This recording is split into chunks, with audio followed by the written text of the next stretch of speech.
Eto, may tanong lang ako sa inyo. Yung kay Attorney Vic Rodriguez, ano ang pumukaw ng inyong damdamin do sa video ni Attorney Vic Rodriguez?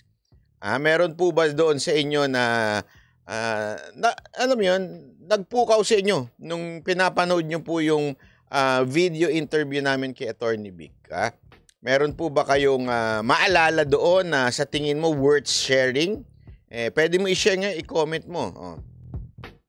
Para mapag-usapan natin. Kasi alam mo, napakaganda talaga ng usapin na yon at talaga namang all out yung sinabi ni Attorney Vic. Although may mga nagagalit. Actually, isa lang naman. Yung may sintu-sintong vlogger sa Canada. Hindi kasi, alam mo, itong mga tatanga-tangang, pasensya na kayo, kayong mga tansong nagiinit ang puwet, sasabihin nyo, play safe naman si Attorney Vic. Failed, Maharlika, failed yung interview mo. Alam mo yung mga ganyan, yung mga katulad ni Bobong Lipunan, yan po ang tinatawag mo na walang mga utak talaga. Yung pinanganak na siguro nung iniiri siya ng nanay niya, nauna yung utak. Tapos nalaglag. Paglaglag ng utak, tsaka lang siya lumabas. Di niya nasalo. O kaya, wala. Diba? So, anong punto ko dito? Kasi ganito sinasabi niya. Playing safe naman si Attorney Vic at hindi niya naman sinabi. Alam mo, marami siyang magandang sinabi. Ito kasi ang gusto nilang, gusto nilang lumabas sa bibig ni Attorney Vic. Ito ang mga katulad ng mga vlogger na kaya nag-interview hindi dahil para may malaman. Nag-interview para sumang-ayon sa kanila. Yan ang problema sa ibang mga vlogger. Katulad nitong Bobong Lipunan na ito. Di ba? Hindi man siya nag-interview, pero nung hindi lumabas yung gusto niyang marinig, nagagalit. Yun ang problema. Bakit to? Simple-simple lang. Pag ikaw nagtanong kasi gusto mong malaman, hindi ka nagtanong para ma-confirm yung alam mong pinaniniwalaan mo. Hindi yun dapat ganon. Kaya ka nga nagtanong . You ask because you want to know. Hindi because gusto mo lang kampihan ka. Naintindihan nyo? So, anong halimbawa nito? Gusto kasi nila aminin ni Attorney Vic na may video. Na may nakita siyang video. Anong gagawin mo kung yung tao walang nakitang video? Diba? So, paano mo masasabi yun ngayon? Ipipilit niya, sasakyan ka lang niya. Kasi, para mabenta yung vlog mo, tanga ka pala . Kaya nga ito, it's a lesson to everyone. Hindi, this is a lesson to every vlogger. Wala kaming pinag-usapan doon na chismis. Nung in-interview namin si Attorney Vic, it was very, very intellectual interview. In a sense, hindi ito yung mga marites interview. Naintindihan natin? And yet, bakit siya nag-trending? Bakit ganun kalaki ang views niya? Kasi nga po, wag nating gawin tanga ang mga Pilipino. Ginagawa nating tanga ang mga Pilipino at gusto lang natin yung mga marites ang ikwento ni Attorney Vic. Halimbawa, gusto nilang malaman na aminin ni Attorney Vic na may nakita siyang nagdodroga si Marcos o bangag si Marcos. Anong gagawin mo kung hindi siya kabarkada ni Marcos na kunwari lang, assuming, okay, it is true, according to the president, our president, Rodrigo Roa Duterte, na bangag si Marcos, kung hindi naman talaga nakita ni Attorney Vic, magsasalita lang siya for the sake na sasakyan niya si Pangulong Duterte para mag-trending din siya? That's not right. Second, if it is the case na totoong nakita niyang bangag si Marcos, paano niya ipuprove yun? Wala naman siyang ebidensya. So ano mangyari sa kanya? Makakasuhan siya. Libelous yung statement na yun kung hindi mo ma-prove. Bakit si Pangulong Duterte? Tandaan niyo, iba si Pangulong Duterte. Yan ay dating presidente. Kaya malakas ang loob niyan. At kinikwento lang niya yung dati niyang karanasan. Alam nyo, merong pinagkaiba yan. Panoorin niyo yung paliwanag ni Roque kasi without malice yung kanyang sinasabi. At bilang presidente siya ay dati, makakalusot at makakalusot yan sa libel.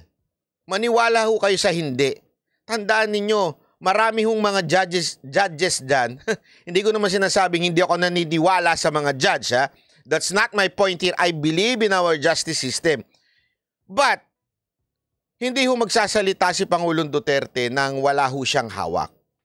Ngayon, si Atty. Vic, paano kung wala siyang hawak? Ngayon, kung sabihin na natin, nakita niya talaga. Pag nagsalita siya at kinasuhan siya, tanungin kita, sasalbay mo ba yung tao? Ang problema kasi sa ibang tao, ang yayabang magsalita porket nasa Canada. Yung makabintang, yung makagawa ng istorya, malakas lang ang loob kasi nga, nasa ibang bansa, hindi siya mahahabol ng libel. Ito na lang sabihin ko sa inyo, ha? Ito na lang. What if kinasuhan siya, nakulong siya? Sa tingin ninyo, makakatulong pa ba siya? Hindi na ho, mahihirapan na ho siya kasi nasa kulungan na siya. Naintindihan natin, minsan, sa gera, kailangan maging wais ka din. Hindi basta atake ng atake. You should be wise pagdating mo sa labanan. Hindi mo masama yun. Diba? Sabi nga sa innocent as dove, but shrewd as a snake. Ibig sabihin talaga daw, kailangan ikaw ay isang matalino pag lumaban. Lalaban ka ba na alam mong wala ka namang may papatunayan kasi hindi mo nga may pipresenta sa husgado, wala kang ebidensya. Pero nakita mo, sasabihin mo lang, nakita ko lang. Kung sampahan ka ng kaso, wala na, tapos na, ending na siya. Hindi na siya makakalaban. Ang problema, matindi pa ang labanan, mahaba pa ang labanan. Simula pa lang po ito. 'Di ba? Hindi pwedeng lusob na lusob, ika nga. Hindi porket matapang na tao ka, lulusob ka lang na lulusob. Kaya itong mga katulad nito ni Bobong Lipunan, tapang-tapangan lang yan, pauwi mo yan dito. Wala yan! Putang inang yan. Susuot sa salawal yan ng wala palang jowa yan. Susuot yan sa shorts ng jowa niya. Hindi kasi nakasalawal Baka sumuot lang yan sa brief ng jowa niya. Yan ang totoo. Yan yung tinatawag na tapang-tapangan. Hindi pwede yun. Diba? Kailangan maging wais ka din. Hindi naman. Halimbawa ko po. Diba, kinikwento ko kanina, nakatanggap ako ng, hindi ho ito biro ako ipapaliwanag ko na ho sa inyo. Matindi ho. Matindi ang nangyari sa akin mula nung nangyari yung Dabao-ting. Talaga ho, hindi ho ito kwentong bururot. Itong kwento ko to, confirm and meron talaga ako mga opisyal na nakausap at mga opisyal maging ng mga uniform personnel na nakausap. Talagang confirm po ito. Okay? At alam ko, kaya nga sabi ko sa loob-loob ko, tanginang yan, ang akala kasi nila, kasama ako sa pagpaplano. Kasi may picture ako nung pinost ko. Kasi post pa Akala nila kasama ako sa plano. Hoy mga hindot, wala po ako sa plano. Ako lang po yung nakikinig kay Pangulong Duterte. Alam nyo, si Pangulong Duterte may sariling mind dyan. May sarili huyang contact. Ako po, nandun lang, pinakikinggan ko lang po siya. Kung meron man akong i-share, yun yung sinishare ko lang sentimento sa social media. That's it. But I cannot change the plan of PRRD. Hindi rin niya sasabihin sa akin totally yung plan niya. I do not know. And hindi niya ako i-include. Barat bay, ano plano natin? Tanga ba kayo? Kayong mga nasa Malacanang, kayong mga nandyan sa DOJ. Huwag kayong tanga. Hindi ako kasali sa plano. Okay? Kaya nga sinasabi kong paulit-ulit to sa kanila Sabi ko nga, kahit anong gawin nyo sa pagpaplano nyo sa akin, you will fail. Oo, maybe, totoo, maybe, you can kill me, okay. So, you think the message will not continue? The truth will not continue? I am nothing, I am just a messenger. Tutuloy-tuloy pa rin yan at papainitin nyo palalo. o mawawalang silbi. Happy pa ako kasama kong Panginoon. Di ba? Ako hindi ako nagbibiro. Ang dami nga nagtatanong sa akin, bakit di mo pangalanan? Gago ba kayo? Malalibel ako. Tanga-tanga naman, oh. At saka, sorry po pero obvious ba kung sino pa ba yun? Kailangan pong ispellingin? Ano to, kailangan memorize? Hindi ko na kailangan ni ano yun. Sabihin pa yung pangalan, obvious naman na. Gamit-gamit tayo ng analysis. Di ba? Yun lang yun. Isa pa. Nagtatanong, so ibig bang sabihin, titigil ka na? Hindi. Wala sa bokabularyo ko ang tumigil. Maniwala ko kayo sa akin. Lalo lang nilang pinapaapoy ako. Lalo lang po akong, eto aminin ko, syempre, noong una kong natanggap yon, dalawa reaction ko. Una, natawa ko. Sabi ko, talaga? Although seryosong bagay ito, pero natawa ako. Sabi ko, ganun ba sila kapraning? Ganun talaga naisip ko, ganun ba kayo kapraning? Pati ako, feeling ninyo may magagawa? Baka na ba kayo talaga? Unang reaction ko yun. Pangalawa, syempre, medyo sabi ko nga, sandali, kailangan kong ayusin ang seguridad ko. Sa mga nagtatanong, bakit di mo i-police report? Mga sir, mga ma'am, di naman po ako bobo. Before pa ako lumabas, sabi ko nga sa inyo, matagal nang nangyayari sa akin ito. Matagal na pong nangyayari sa akin ito. Matagal ko na rin pong nai-report ito. Kumpleto po ako ng dokumento. Hindi lang po ako yung showy na katulad nung iba na nakarinig lang, bigla nakagad. Hindi ho. Kumpleto akong details. Meron lahat ako niyan. Police report, lahat, blatter and everything. Naka-file yan.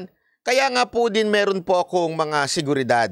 May mga security din po ako. Lahat yan, kumpleto po yan. Matagal ko na pong ginawa yan at may mga nagtatanong pa nga, sinasabi nila sa akin, bakit parang biro-biro lang sa'yo? Kung ako, mabagkaroon ng ganyan thread, maapektuhan ako. Oo, kung takot ka. Hindi po talaga ako takot eh. Pasensya na po Sabi ko nga sa inyo doon sa video ko, hindi akong papahuling patay. Takot ako pag nadukot akong hindi patay. Siyempre, kung pahirapan pa ako, torture pa ako, di ba? Oh. Pero again, hindi ako papahuli ng patay. Maniwala ho kayo sa akin, makikipaglaban ako. Patayan kung gusto nilang patayan, wala akong problema. Lalaban ho ako. I'm trained to do it. Hindi ko ginagawa to attract. I'm just answering the questions na sinasabi sa akin, ba't daw ako hindi apektado or something. Hindi ho eh. Una-una, kung meron man akong maaapektuhan, ito lang yun. Ito lang. Okay? Kung meron man akong first reaction, una kong reaction talaga, tinanong ko, Panginoon. Sabi ko, Lord, am I doing bad? Ito ba hindi akma sa inyong panawagan sa akin? Oo, minsan sumusobra yung bibig ko. Pero ito ba hindi akma sa... Kasi kung hindi, mali ako. Aamin akong mali ako. Diba? Pero kung gusto mong magtuloy-tuloy ako para dito, proteksyonan mo ako. Panawagan mo to sa akin eh. Ganun lang naman po kasimple. You understand what I mean? If this is my call, therefore God will protect me. If this is not my call, therefore I will change. Ganun lang kasimple. Marunong akong sumunod sa Panginoon pag sinabi ng Lord, tama na masyado ka na madaldal. Okay. Tama na. Kasi I would rather be afraid of God instead of men. Bakit to? Kasi mahirap kalaban ng Diyos eh. Di ba meron nga tayong kasabihan na if God is with you, who can be against you? Tama, mali. Pero baliktarin natin. If God is against you, who can be with you? So I would rather be with God instead of against God. Ilang naman po yun eh. So sa akin, kung sa tingin ko, ito pa rin yung calling ko, I will continue. The Lord will protect me. If ang calling ko, mamatay ng martir, yun ang sabi ng Lord, tayo magagawa. Anyway, lahat naman tayo mamamatay, lahat kayo. Sama-sama tayo, huwag kayo mag-alala. Darating ang panahon, kayo rin haharap sa ano nyo. Hindi ako nagbibiro. Isipin nyo na lang to. Lahat naman kayo mamamatay. Depende lang. Yung iba sa inyo mamamatay ng cancer, may iba sa inyo mamamatay ng diabetes, iba sa inyo bangungot, yung iba sa inyo dadapa. Ganun naman eh. Kanya, wala akong taong hindi mamamatay. Ang tanong lang, nabuhay ka ba ng tama at kung paano ka namatay? Kasi yan yung lagi ko sinasabi kay Mocha noon na lagi naman sinasagot sa akin ni Mocha. Sabi ko nga, kung mamamatay. Sabi sa akin ni Mocha, sige, anong gusto mo? Mahirap mamatay o yung biglaan? Napaisip ako. Sabi ko, syempre gusto ko yung biglaan lang. Ayoko nung mahirap. Di alagaan mo, health mo. Kasi gusto mo ba yung namamatay kayo? 10 taong ka nang nakastroke. Ganyan ka. Bakit? Hindi mo inalagaan yung health mo. Hindi. Alam mo yan, hindi ko sinasabing lahat na stroke, hindi inalagaan yung health. Pero kasi ganun di ba? Bakit ka na heart attack? Kain ka ng kainin ng baboy. Gusto mo ba yung, kasi nga na-stroke ka na dahil bumara yung bano mo, ganyan ka na. 10 taong kang ganyan. Kahit may gusto kang sabihin, hindi mo masabi. You understand what I mean? Lahat naman tayo, darating tayo sa panahon na yun eh. Ang importante ay alam mo na yung panawagan sa'yo ng Diyos ay susundan mo. Pag sinunod mo yon, bahala na siya. If He will take your life or He will protect your life. Surrender, ika nga. Di ba? And sa tingin ninyo, the Lord cannot protect me? He owns the heaven and the earth. He owns the entire angels to protect me if He wants to protect me. Or kung gusto niya na ako sunduin, wala rin problema. Sino makakapigil nun? Di ba? Sino makakapigil nun? Yun lang naman kasimple. Walang makakapigil niyan. As long as ikaw, responsibility mo na protektahan ang sarili mo. Ito yung pinanggagalingan ko na pinapaliwanag ko sa inyo kung bakit tuloy-tuloy pa rin po ako. Yun lang po. Di ba? At eto na, kasi alam nyo, bago tayo pumunta dito kay Las Cañas, napanood ko ito. Alam mo, grabe na talaga itong gobyerno to. Pasensya na, pero sagad sa pagiging ang layo talaga kay Pangulong Duterte. Si Pangulong Duterte po, naalala ko nun. May mga nagtataka ako bakit niya ina-appoint even if hindi niya sa partido. Diba? Alam mo yung mga ganon? Hindi gumagante. Isipin nyo isa sa pinakamagandang airport ay yung airport ng kaaway niya. Si Leni Robredo, Bicol. Ganon si Pangulong Duterte nun eh. Pagkakaaway ka niya, ibibless ka niya. Alam nyo ba? Ito. Tinanong ko ito eh. Kasi among all the airports na pinaganda ni Pangulong Duterte nung panahon niya. Sa totoo lang, madalas kong sabihin kay Mocha, bakit itong Davao parang hindi nag-improve? Tapos alam nyo, yung sagot talaga ng kakilala ko, bakit hindi nag-improve? Kasi ayaw ni Pangulong Duterte maglagay ng budget sa airport ng Davao. Kasi nga, pangit tignan. Di ba, kung maalala nyo, nagsasalita siya doon. Sabi niya, iba na lang. Ibang presidente na lang maglagay dito. Kasi kung ako, iba ang dating nun. Di ba? Ganun. Ngayon, baligtad. Pag hindi ka kaalyado, wawa ka. Lahat nga ng kalaban niya, pinaganda niya airport except yung sarili niyang airport eh. Yung sariling lunsod niya eh. Ganun si Pangulong Duterte. Ibang-iba. Bakit ko nasabi ito? Panoorin nyo ito. Alam nyo, ito, ang lupit nito. Ito. Nagpaliwanag ang Philippine National Police sa ginawa ng pagbawi nito sa posisyon para kay Lieutenant General Michael John Dobria bilang ikalawa sa pinakamataas na ranggo ng Philippine National Police. Kasabay nito ay nilinaw ng PNP na walang kinalaman ang pagiging Davaoenyo ng opisyal para di ito italaga sa nasabing posisyon.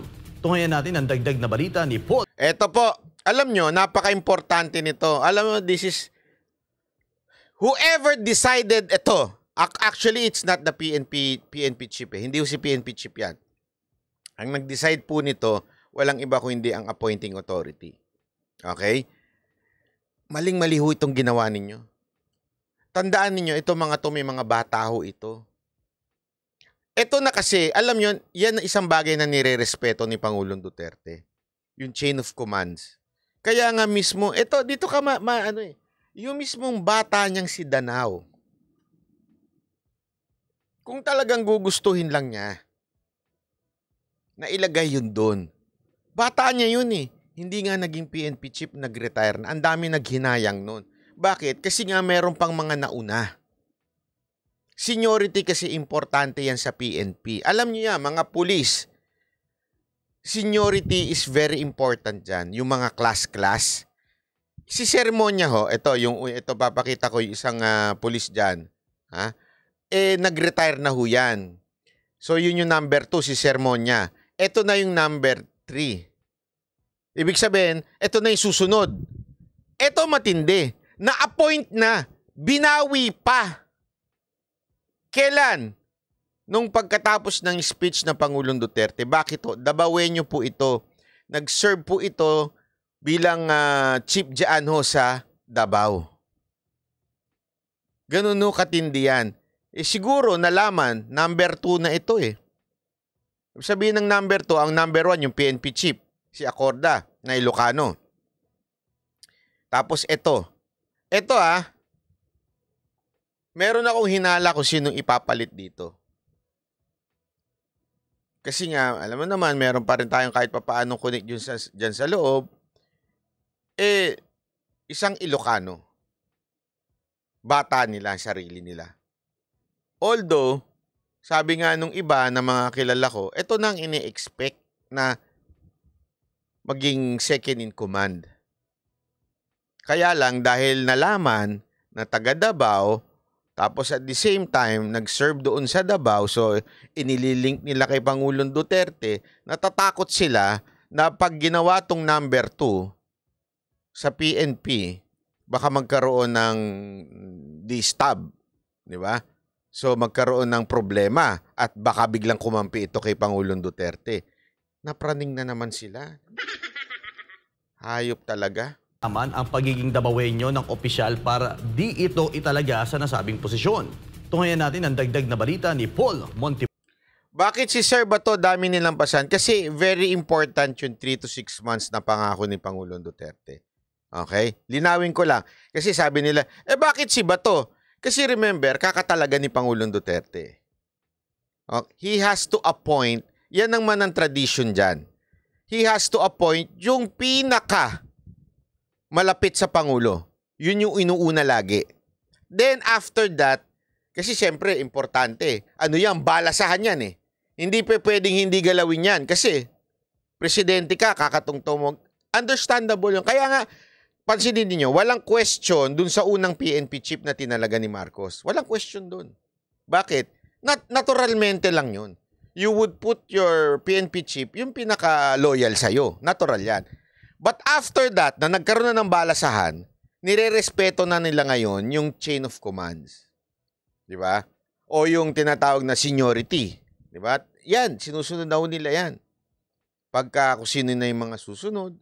Although, siyempre, may a little bit of sino ba yung mas malapit ng konti. Alam mo yung may ganun. Kasi ito, literal. Naka-appoint na. Before Davao thing. Ibig sabihin yung Sunday. Before that thing, naka-appoint na siya. Mantakin mo, binawi bigla nung nagsalita si Pangulong Duterte. Ganong katindi. J196B, salamat po. Walang kinalaman ang pagiging dabawenyo ni Police Lieutenant General Michael John Dubria kung bakit biglang binawi ng Philippine National Police ang nauna ng designation nito bilang top 2 man ng pambansang pulisya. Nabatid na unang itinalaga si General Dubria bilang kapalit ng iniwanang pwesto ni retired Lieutenant General Rodel Sermonia bilang Deputy Chief for Administration. Isang order ang lumabas na nagtatalaga kay General Dubria sa top rank ng PNP Command Group na may petsang January 29, 2024. ngunit bigla rin itong binawi ng National Headquarters sa parehong araw.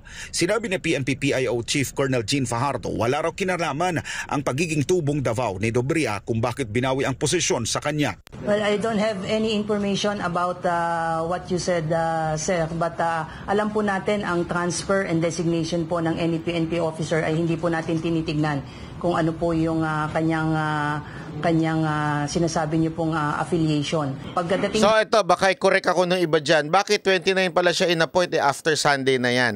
Opo, pero before that, syempre nilalakad na yung papel niya. Ibig sabihin, naka-next in line na po talaga siya. Lumabas lang yung paper ng 29, nagkataon lang lumabas yun ng 29, pero nilakad na po yan. Kasi tandaan niyo Monday yun eh. Okay? Weekend 27 and 28, bago pa yan, mag-weekend, nandyan na ho yung papel niyan. Naka-ready na. For signing na lang. Eh nagkamali sila na na-sign na siguro nung 29, biglang binawi. Nung kagabihan na rin na yun. Ganun ho katindi yung ano dyan. Po sa appointment po ng third level officer po ng PNP ay meron po tayong SOPPB na lahat po yan ay dumadaan. Tinitignan po yung service record, yung kanyang service reputation. At it so happen na maliban po sa position po ng Chief PNP, yung TDCA and TDCO ay yaan po ay ang Pangulo po ang may authority po para i-appoint po sila. Case closed.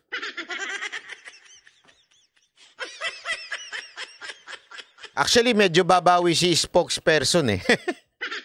Babawi siya ng konti eh. Kasi actually, tama naman yung sinabi niya. Tama naman na sinabi niya na talagang ang nag-a-appointing authority dun sa level na yan ay ang presidente. Okay? Pero actually, pwede naman niya itago yun. Kaya nga biglang bumawi siya ng konti eh. Sweet Grace Bernal. Linawin natin ulit ha. Ito. Service record, yung kanyang service reputation. At it so happen na maliban po sa position po ng Chief PNP, yung TDCA and TDCO ay yaan po ay ang Pangulo po ang may... Naku na, sabi niya. Yari, nabitawan ko. Tino, magbabago ng konti. Susubukan niyang kabigin eh. Kaya lang wala na. Nasabi niya na ang appointing authority ang presidente. Nadulas na eh. Madam, yari ka. Baka makatawag ka. Colonel Fajardo? Bakit yan ang sinabi mo? Kabilin-bilinan ko ah. Authority po para i-appoint po sila. Giit ni Fajardo, premature ang nasabing order at hindi ito dumaan sa tanggapan ni PNP Chief General Benjamin Acorda Jr. at kay Pangulong Bongbong Marcos. Paglilinaw ng PNP, ang pagtatalaga sa top 2 at top 3 ranks ng PNP Command Group ay pawang desisyon ng Pangulo. If you recall, I mentioned last Monday that the designation and appointment of the Deputy Chief PNP for Administration and Deputy Chief of Operation is within the authority po ng ating Presidente. So it was nullified to give deference nga po sa official appointment nga po na ilalabas po ng ating Presidente po. So accordingly, it was prematurely issued. That's why it was nullified altogether, sir. Sa ngayon, nananatiling bakante ang posisyon ito habang wala pa ring paggalaw sa iba pang posisyon sa mga kababayan nating PNP.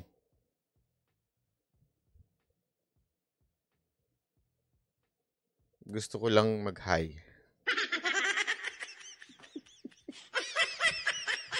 Hi!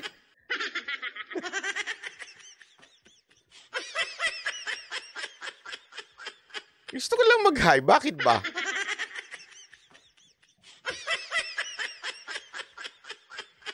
Hindi. Yan po ang sitwasyon nyo ngayon dyan. Alam nyo, naririnig-rinig ko na nga yan. Talagang nagkakaroon na ng loyalty check dyan sa loob. Minsan napapaisip tuloy ako. Alam mo, napapaisip tuloy ako si Pangulong Duterte kasi. Mr. President! Grabe ang pressure ngayon! Naku po, grabe. Grabe ho talaga. Mr. President Rodrigo Roa Duterte. Dahil sa binitawan ninyo. Pati tuloy ito napurnada. alam mo ba, napakahirap ano dyan, magkaroon ng mga ganyan promotion dyan. Naku po, napakahirap niyan. Ha? Pero, wala ganun talaga buhay.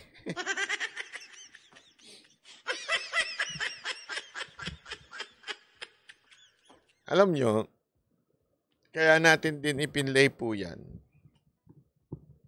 Para makita nyo yung konteksto, what is really happening. And, sabi ko nga, meron ako tinanong kaninang abogado. Sabi ko, attorney, what do you think? Sabi ko, why would they,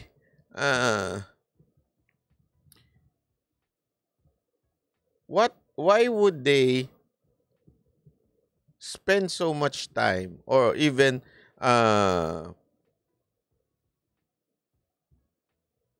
mag-action ng matindi sa kataong katulad ko? Tinanong ko sa kanya yun eh. Alam mo, sagot sa akin. Alam mo, takot kasi silang magaya talaga doon sa tatay nila. Kasi nung panahon, kinuwento sa akin itong abogado to, kasi nung panahon talaga ng tatay nila, yung mga maliliit na mga press, kasi walang pumapalag na malalaking press nun eh.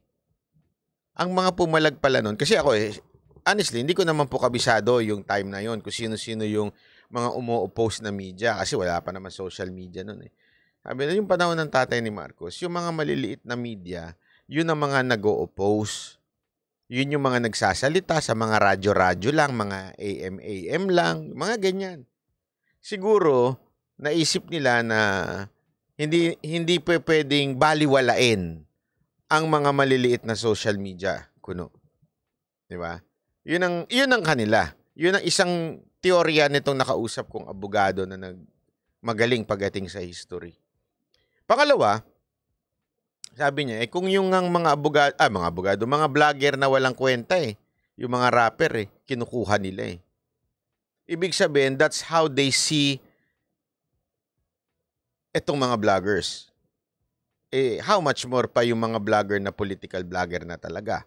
Talagang pag-aaksayahan nila ng panahon para matanggal. Ganun sila ka-sensitive. Yun talaga ang siste. Ganun sila ka-sensitive na mabilis silang nasasaktan. At saka sabi kasi naman, napakabastos mo rin naman. Wala na, iba usapan na yun. Attorney naman, huwag ka naman ganun. Hindi naman ako bastos. Ayos naman ang banat ko Nasa punto naman nasa polisiya. Naksa. Joey, policy. Hindi kayo makaka-relate pag hindi nyo pinanood yung pagbisita ko kay Joey. Ayan yung link sa taas. Kaya sa susunod, pag may mga video lumalabas na ganyan, siguraduhin nyo mapanood nyo para makarelate kayo sa usapan natin, ha?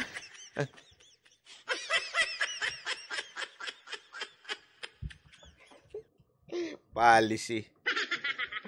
Ay, nako. Anyway, eto na nga. So, yun na nga una nangyari. Okay. Sabi ko, wala talaga. Itong bayan natin, tinatanong ako, talaga bang martial law na ba sa Pilipinas?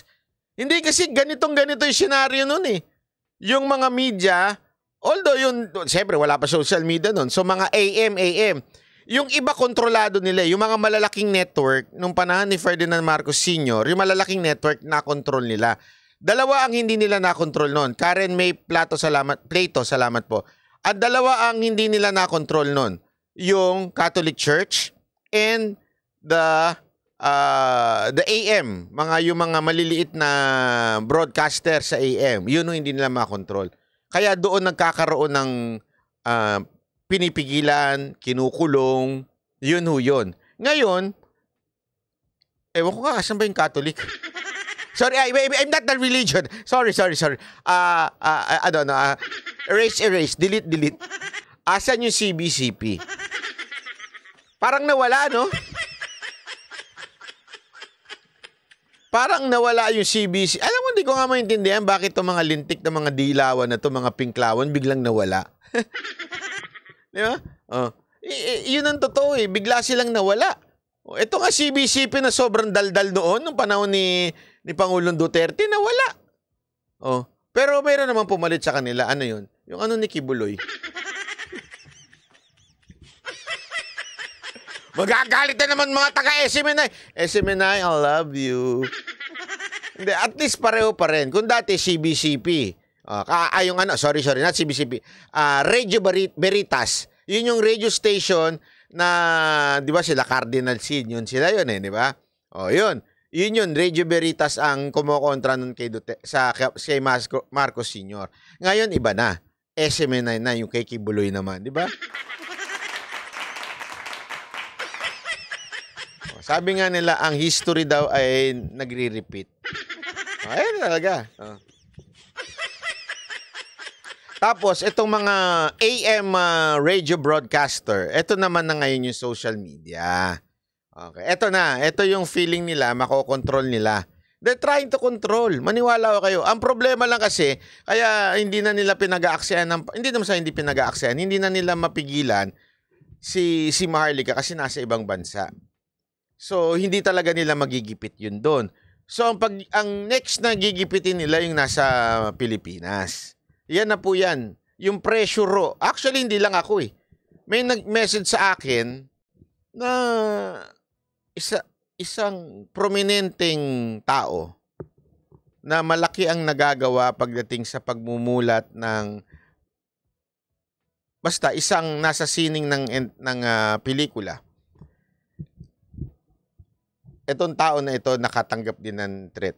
Kaya nga nag-message kagad sa akin to. Although hindi kami pareho nito ibig sabihin nasa kampo to ni Aimee. yung mga clue ko napaka-obvious. Nag-clue pa. Anarot! Salamat. Sabi niya sa akin, alam mo ba ako rin nakadalawang threat, pinakita niya pa yung mga pictures ganyan. Sabi ko, talaga? Grabe talaga, no? Pag may impact sa kanila, pag nakaka-harm, pag naaning yung naaning, di ba?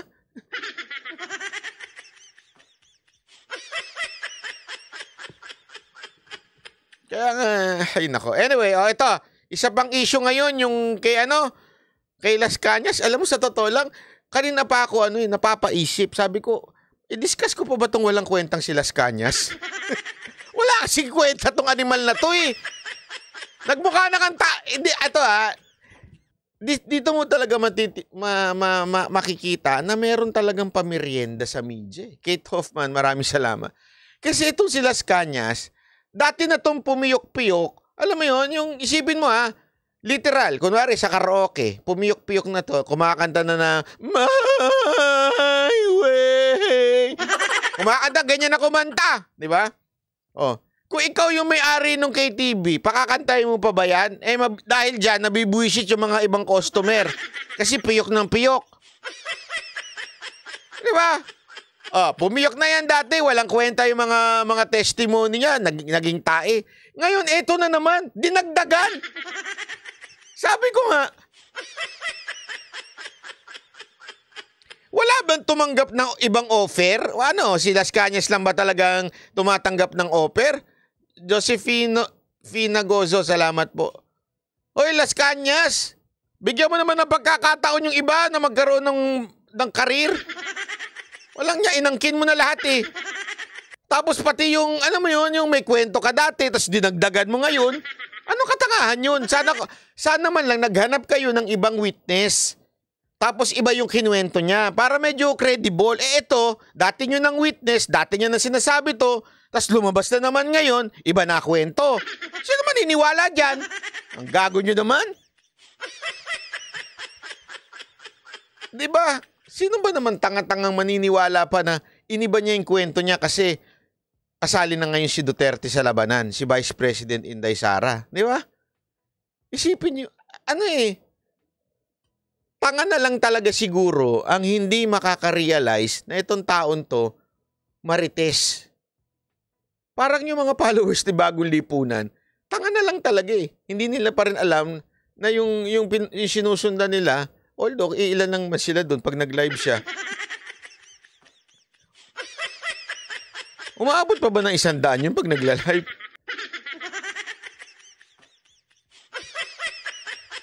O ito, panoorin natin. Pinabulaanan ni Vice President Gen Sara V, Duterte salamat po. ang paratang ni Arturo Las Cañas na siya raw ang nasa likod ng Oplan Tokhang sa Davao City. Binanatan din ng bise ang ICC. Nasa frontline na balita yan si Marian Enriquez. Bago ang script na ito, malinaw na sadyang pinilit lang na maidugtong ang pangalan ko sa isyong ito para ako maging akusado sa ICC. Yan ang buwelta ni Vice President Sara Duterte sa akusasyong ibinato sa kanya ng nagpakilalang dating miyembro ng Davao Death Squad at dating Police Davao na si Arturo Las Cañas. Meron bang nakikinig dito from the Office of Vice President? Nakikinig ba kayo? Nananawagan ako sa Office of the Vice President. Makinig kayo, ha? Huwag masyadong maganda yung video. Alam nyo kung bakit? Pwede kayo ma-AI. Ito, ano lang to, technical, ha? Dapat pag nag-video kayo, huwag masyadong maganda kasi madadali kayo ng AI. Baka mamaya, kaya nang iano ng AI na kunwari nagsasalita si VP Sara Duterte, tapos may sasabihin siya pero iba. Maaari kayo madali ng AI niyan pag masyadong maganda yung quality ng video nyo. So medyo bawasan nyo. Hindi, totoo, seryoso ito. Kahit sa ibang bansa, ginagawa na yun na hindi masyadong yung informal lang dapat ng pagbibideo kasi kaya ng iano ng AI pag masyadong maganda. Oo. May gumagawa niyan. Pagka nadali, alam mo naman sa Pilipinas, ang dami gumagawa ng fake news Oh, tulad nito. Si Thinking Pinoy ito Joke lang joke lang. Ang paratang sa bise, siya raw ang pasimuno ng Oplan Tokhang noong alkalde pa siya ng Davao City. Iniugnay rin si Inday Sara sa Davao Death Squad at sa mga patayan sa lungsod. Pero giit ng bise, bakit ngayon lang siya idinamay ni Las Cañas? Sa mga taon na nagsilbi ako bilang Vice Mayor at Mayor ng Davao City, ni minsan ay hindi naugnay ang aking pangalan sa isyong ito. Bigla na lang nagkaroon ng testigo laban sa akin nang mahalal ako na Vice President. Wala naman daw problema kay VP Sara na imbestigahan siya. Iyan, Nabi, salamat po. Pero hindi raw siya papayag na ang International Criminal Court Mari o TV ICC official, ang salamat gumawa po. nito. Hamon pa ng pangalawang Pangulo. Sa testigo at mga tao na nakapalikod sa kanya, mag-file kayo ng kasong murder laban sa akin dito sa Pilipinas. Joylen Legaspi, salamat po. Ang pagpupumilit ng ICC na pakialaman ang ating hudikatura ay panghihimasok sa ating soberanya. Paglapasangan ito sa dignidad ng mga Pilipino at sa karangalan ng Pilipinas. Nauna na ring pinaratangan ni Las Cañas sina dating Pangulong Rodrigo Duterte, Senators Bongo at Ronald Bato de la Rosa na sangkot umano sa mga extrajudicial killings. Sa isang text message, sinabi ni De La Rosa na maghain na lang ng mga kaso si Las Cañas sa korte kung meron siyang ebidensya ngayong hindi na presidente. Tama nga naman di ba? Tama naman Kung hindi siya maghain ng kaso, Lourdes Milabiray, salamat po. Isa lang ibig sabihin yun. Gusto lang niya ng media mileage or gusto lang niya siraan at may nag-utos sa kanya. Kasi ako, meron akong teorya tungkol dyan. Teorya lang naman po. Sa tingin ko, etong paglabas ni Las Cañas ay hindi naman target si Sara Duterte. Feeling ko ang target nito si Pangulong Rodrigo Roa Duterte. Bakit o kanyo? Kasi alam nyo naman na si Pangulong Duterte, mahal na mahal niya tong anak niya si Sara Duterte. Pag si Sara Duterte ang talagang nagigipit, nagagalit ito si Pangulong Duterte. So, alam mo yun, feeling ko, ganti ito. Alam nilang malapit sa puso ni Pangulong Duterte yung anak niya. Hindi niya matiis. Kaya, since hindi nila kayang direct attack si PRRD, di ba? Yung fentanyl nila, tumalbog sa kanila Pinagtawanan lang sila Natawa pa nga ako dun sa interview ni Dr. Herboso ba yun, yung sa DOH, yung secretary. Tinanong siya. Actually, feeling ko taga-SM na yung nagtanong dun Kasi sabi nito, may nagtanong, ano bang effect ng fentanyl? Alam mo mga dilawan yung nagtanong na media. Ganyan. Ano bang nakaka-hallucinate ba ito? So, sinagot naman ni DOH Secretary, ganyan niya, pag nasobra. Masama ba ito pag nasobra? Ganyan, Tapos, tinanong niya, may prescription po ba itong fentanyl? Sinagot naman. Eto, feeling ko taga-SM na yun. SMNI, kakaiba din kayo talaga. Hanga talaga ako sa inyo. May prescription po ba yung fentanyl? Binang niya. Oo naman. Ito very special ano to. May parang merong level na doktor lang pwedeng mag-prescribe ng fentanyl. Sir, ano po ang epekto ng cocaine? Nagulat ako sa tanong eh. Tapos, may prescription po ba ang cocaine? Sabi ko nga, it's either vlogger yon o taga-SMNI. Kasi shoot sa banga eh. Si secretary, sagot lang siya ng sagot. Gets nyo? Sumagot lang siya talaga. Sobrang sumagot lang siya na sinabi niya, wala yan. Kasi it's a legal substance. Sino nakapanood nun? Napanood ko yung tawa ko ng tawa eh. Sabi ko, buti na lang sinalba ng SMNI. Kasi alam ko na kagad yung alam ko na kagad yung headline ng tao eh. Fentanyl, nakaka-hallucinate. Ganyan, di ba? Sabi ng DOH. Kaya lang, the same interview, sinabi ng DOH na ang cocaine ay hindi prescripted drugs. Yun na illegal. So, hindi na nailabas. Very nice, ha? Talay. Dente, si Duterte.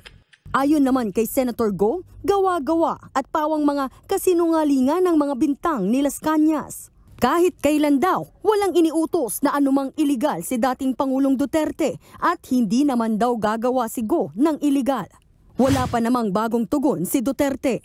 Kaugnay ng pasabog ni Las Cañas, maghahain ng resolusyon si ACT Teachers Party List Representative Franz Castro kasama ang Makabayan Bloc para udyukin ng Kamara na imbestigahan ang pagkakadawit kay VP Sara. Magkano, te? Magkano? Magkano bigayan ni Tambaloslo sa inyo? Grabe, no? Alam mo yung obvious na obvious ba? Obvious na obvious eh. Ginagamit itong mga makakaliwa nitong tambaluslos na ito para talaga ipitin eh. Itong si VP Sara Duterte, inisin si Pangulong Duterte. Kaya nga alam mo ako dapat imbestigahan natin kung si tambaluslos ba ang nagpalabas kay Las Cañas. O Senator Rami, galaw-galaw. Baka dumaldal ka na naman, mauna na naman yung bibig mo. Huwag naman puro bibig, galaw-galaw din.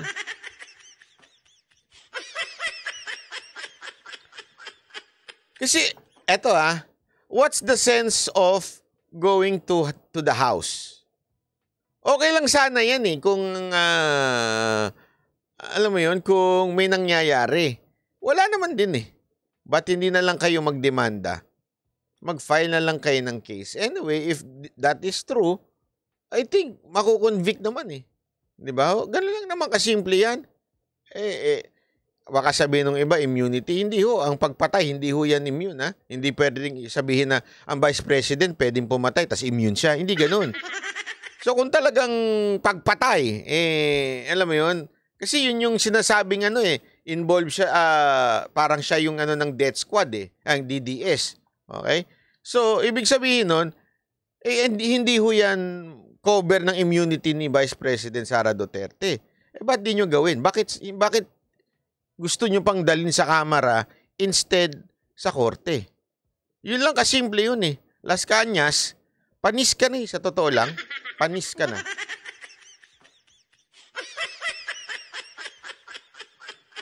Kasi para kang para kang naghain ng pagkain.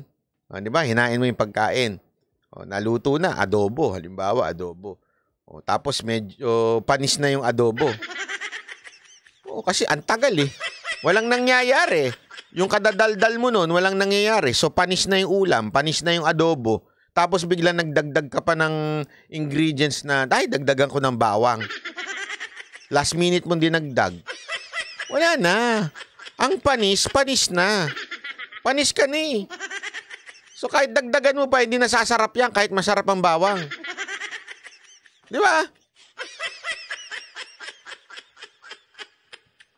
Sabi nito, nag-divert ang cocaine issue, nilabas ni Romualdez si Las Cañas. Galing kasama. Obvious na obvious eh.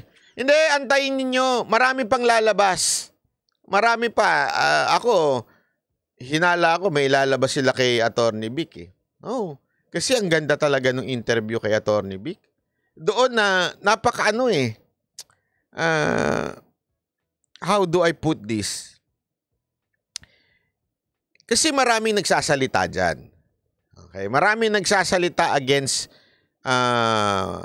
the family, or especially with First Lady and BBM. Marifel Del Mundo, marami po salamat sa mga nagpapakape. Thank you very much. Sa totoo lang, maraming umaatake. Kaya lang, yung iba, more on pure accusation. I'm not saying it's not true, ha? I'm not saying, ha, na it's not true. Kaya lang, yung accusation na yon, medyo kulang ng ebidensya yung iba. O kung hindi naman kulang, walang ebidensya yung iba. Kaya tuloy hindi siya yung substance niya hindi masyadong malalim. Yung sinasabi ni Attorney Vic, may substance po eh. Malalim yung kanyang pagsasalita, at the same time coming from a person inside Malacanang before. Not only inside Malacanang, but inside the house of PBM. Bakit? Kung mapapansin nyo, matagal siyang kasama. Siya ang talagang kasama lang. The rest, puro mga bagong salta lang yan eh. Oo, sa totoo lang. Puro mga bagong salta. Alam niyo, ewan ko kung nakwento ba doon sa interview. There was even a time, nakwento niya, na merong 4 na pinapasok na alam niyang corrupt. Ayaw niyang ipasok. So sabi niya magre-resign na lang siya instead na ipasok to. So during the time na sabi ni Attorney Vic, ito hindi niya nakinuwento to dyan sa live. Magre-resign na siya. Kinausap niya si Bongbong, may 2 sekretary. O, hulaan nyo na lang kung sino yon. Google nyo. Ayoko nang banggitin dito. Yung 2 sekretary na yon, yun ang napapabalitang papalit sa kanya bilang executive secretary. Yung 2 na yon. Tawan-tawa daw siya kasi nung nagpapaalam siya, itong isang sekretaryeng epal-epal, yung puro salita na wala namang gawa. Sabi ba naman sa kanya, uy, wag ka mag-resign. Ano mo yan? Okay mo yan. Sa'yo yan. Okay yan. Tapos nung nag-resign siya, isa sa mga nagpipilit maging executive secretary. Ganun kaahas itong mga nasa gobyerno. Yung pagkakaharap ka ang bait-bait, pagkakaharap ka kaibigan. Pero nung natanggal nga siya, ayun, nagsunggaban na. Yan yung isa sa mga napag-usapan namin kay Attorney Vic. Sabi niya nga ano ba to? Nahulaan mo ba itong mga mangyayari na ito? Sabi niya, oo. Kasi yung naandun pa nga lang ako sa loob, para na silang mga vultures, yung nagsusunggaban, ika nga. Nasa loob pa siya nun. Siya na nga lang yung pumipigil. Kasi alam niya naman, kasi tama nga naman din siya. Alam mo, si Attorney Vic, marami not only me. Okay? Marami ako naririnig at nagsasabi, si Attorney Vic is like the sap o the bongo of Pangulong Duterte. Which is, kasi oo naman. Tandaan ninyo, hindi pa panalo itong mama. Kulelat pa itong mama na ito, si Bongbong Marcos. Hirap na hirap si Attorney Vic ipaglaban yung laban nila sa COMELEC doon sa pagkapanalo niya ng Vice President. Hirap na hirap sila. Talagang ganun kalalim ang eksena ni Attorney Vic. Kaya nga nung nanalo sila, ramdam na ramdam mo eh. Parang sa kanya, pinaghirapan natin to para maabot natin tong presidency mo. Tapos, may mga bagong salta lang na alam mo namang mga magnanakaw lang, gagamitin ka lang, tas masisira ka. Which is, ang totoo naman, isa sa mga reason kaya sila tumakbo, si Bongbong, is to redeem the name of the Marcoses. That's true. Actually, siguro mga 70% o 80% ng motibo ng mga Marcos kaya tumakbo si Bongbong Marcos na presidente. It's to redeem the name of Marcos eh. Ilang beses yan na nadulas si Amy pala. Sorry, para kasi sila ugali. si Aimee, na talagang ang dahilan kaya tumakbo is because of their name. Para maano lang nila yung kanilang pangalan. Di ba? Kaya nga nung nanalo na, sinusubukan proteksyonan ni Atty. Vic si Bongbong Marcos doon sa mga tarantado na nasa paligid. Alam mo, normal kasi yun eh. Naalala ko talaga nung panahon ni Pangulong Duterte nung nanalo na siya, yung president-elect na siya pero hindi pa siya nanunumpa. Mantakin mo yung pila sa Davao, humihingi ng posisyon, ay grabe, 24 oras nakapila doon. And we are witness to that. Kami ni Mocha, pumila kami ng mga 5-6 na oras doon. Sandali! Hindi, pumila kami ng ng 6 na oras doon sa Davao noon. Ang akala nga ni Pangulong Duterte noon, humihingi kami ng pwesto kasi yun yung mga nakapila doon eh. Humihingi ng pwesto. Tapos nagtaka nga siya nung wala kaming hininging pwesto at ang binigay namin yung papel. Naka-video yun eh. Yung papel na kahilingan ng taong bayan. Nagpaano si Mocha noon, nagpa-survey siya. Ano ang inyong hinihiling sa Pangulong Duterte natin ngayong siya na ang presidente? Lahat yun sinulat namin. 20. Lisa Lumbao, Riordan, New York City. Salamat po. Actually, hindi pala 20. I think 10. Kung tama yung aking memory. I think 10. Tapos ipinakita namin yun. That's the first time na talaga nakausap ko rin si Pangulong Duterte ng harap-harapan. Ang tanong niya pa nga sa amin, ano daw ba ang maaari niya magawa? Kasi alam niyang ako yung manager ng Mocha Girls, tumulong kami sa kampanya. Sabi ko, wala po. Masaya lang po kami. Gusto lang kitang makita. Kasi normal talaga, kahit nga nung kay Pangulong Duterte, pumipila na yung mga animal doon. Yung mga gusto magkaposisyon, pumipila na. Kaya Atty. Vic, ganun din na nangyari, pumipila, ang dami niya daw dininay. At karamihan sa kanyang dininay, at kaya siya natanggal, ay doon sa isang bata, matinding bata. Sinagot niyo ba to sa interview? Ayoko kasing pangunahan siya eh. Baka mamaya magalit yun. Diego Latigo, pinanood mo ba interview? O Ana Roth, pinanood niyo ba? Sinabi niya ba doon yung nakalimutan ko na kasi dala ng katandaan ko. Sinabi niya ba doon yung dahilan kung bakit somehow nagkaroon ng lamat yung kanilang relationship ni First Lady? Oh, sinabi niyo lang eh. Hindi, yung 4 lang na kurap. Iba. Hindi yan. Kung sinabi niya ba yung pinapa-appoint ni Lisa Marcos na hindi niya tinanggap? Hindi niya sinabi. O sige, hindi ko na lang sasabihin.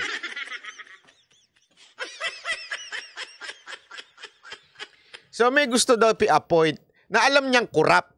Actually, may kaso ng corruption. Yun ang sinasabi niya. Sabi ni hindi sinabi ito ni Atty. Vic. Kaya doon nagkaroon ng lamat ang kanilang Sabi ko, sabi ko pa nga sa kanya, oo, pero ang tingin ko talaga kaya nagkaroon ng lamat kasi bulong ng bulong yung thinking Pinoy na yun kay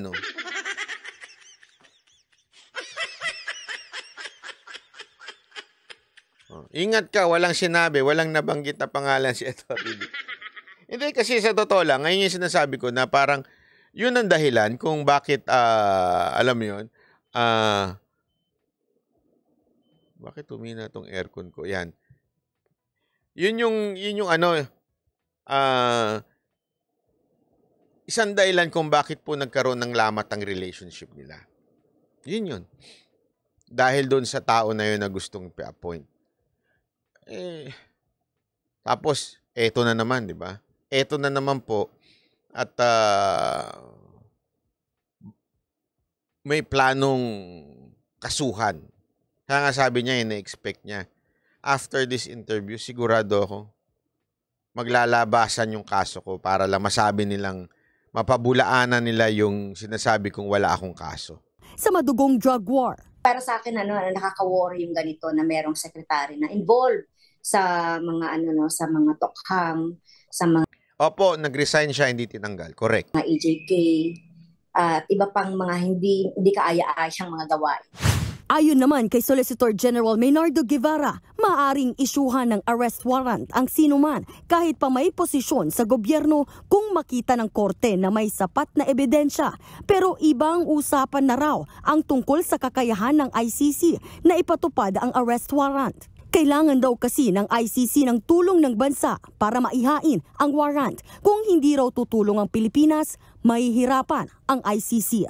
Nagbabalita mula sa Frontline, Marian Enriquez, News 5. Tama naman siya. Uy, tama naman yung sinabi ni Guevara. Pwede mag-issue ICC ng warrant. Okay? Pero sa kanila lang yun. Sa bahala sila, sarili nilang korte yun. Wala naman na tayo sa ICC. Kung anong gusto nilang gawin nun, mag-issue sila, problema na nila yun. Okay? Problema nila kung mag-i-issue sila. Ang tanong lang, ito po ba ay gagalangin ng ating Pangulo? Okay? Ito po ba ay i-execute ng executive branch ng ating bansa? Okay? Kung ano man ang sabihin ng ICC, wapakils tayo dyan. May sarili ang mundo, bahala sila. Hindi naman tayo kasali sa ICC ngayon. Okay? Ang tanong lang, hindi tayo, tandaan niyan ha, we are not part of ICC anymore. So, hindi tayo obligadong sundin o respetuhin ang ICC. Ang tanong lang dyan, pag sila ba nag-issue ng warrant, susunod ba ang ating bansa? Na kay Bongbong Marcos yan. Yun. So, ang tanong, Mr. President, would you stand on your past statement na hindi maganda yung ICC, hindi papapasukin yan? O, since tinawag ka ng bangag, papapasukin mo na ba?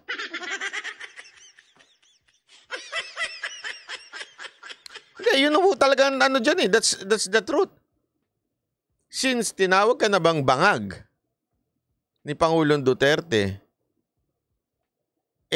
papapasukin mo na at aarestuin mo na si Pangulong Duterte. Pero Mr. President Marcos, huwag mong tangkain. Ako sa'yo, huwag mong tangkain. Yun nangyari nung Sunday, babala lang yun. Ang tindi ng impact dun sa taong bayan. Hindi lang sa taong bayan. Hindi lang sa ordinary citizen. Every part of the society, ang tindi nun.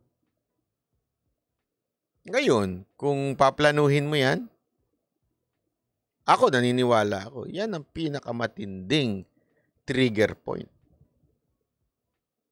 Huwag mo nang paypayan ang apoy. Kasi the more mong papaypayan ng apoy o kaya buhusan ng tubig, baka akala mo ano lang yun. Wala lang yun. Kung nagimbal ka na sa fentanyl, ay antayin mo. Yung ibang morphine. Joke lang ha. Hindi, totoo naman. Ngayon, hindi pa nagsasalita ang taong bayan masyado. Marami pa rin takot na politiko. Pero pag inaresto mo yan, naku po, maniwala ka sa akin. Tatambling kayo dyan. Hindi, totoo lang ha. Kasi hindi ako papayag. Ay, naku po. Talagang mayat maya, nandito ako sa live ko. Kung pwede ko lang puntahin at harangin ng, kung kakayanin ko lang harangin ng pag-aresto, gagawin ko. Kaya lang, depende, baka tulog pa ako nun eh. Umaga kasi yun eh. Usually umaga yun, tutulog ako eh. Pero definitely, pag nagising ako, magla-live talaga ako. Babakbak tayo dito.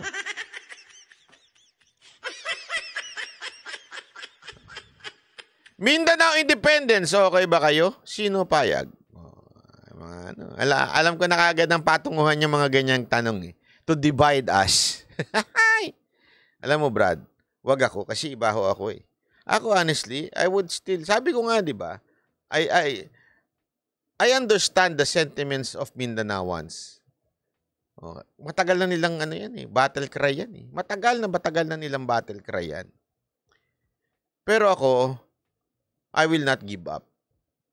I will not give up to fight for my country. I will not give up to convince people na we can still make this work. Pwede nating maayos to.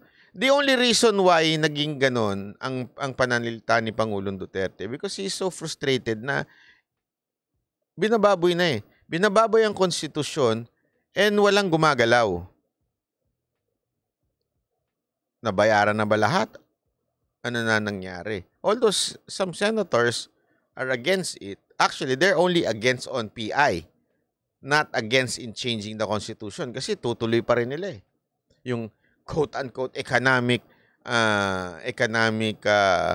changes or reform, tutuloy pa rin nila eh. But ito ang ano dyan. Ako, sana hindi. Kaya pang ilaban. Sa tingin ko, may solusyon pa to eh. Sabi ko nga paulit-ulit eh, Mr. President Marcos, tanggalin mo lang si Tambaloslos bilang speaker. That would be a great first step to, alam mo yun, to show your sincerity na ayaw mo nitong PI. Kaya lang, ang tanong, kaya mo ba? Ay, baka ano ka na, mabolja ka na naman dyan.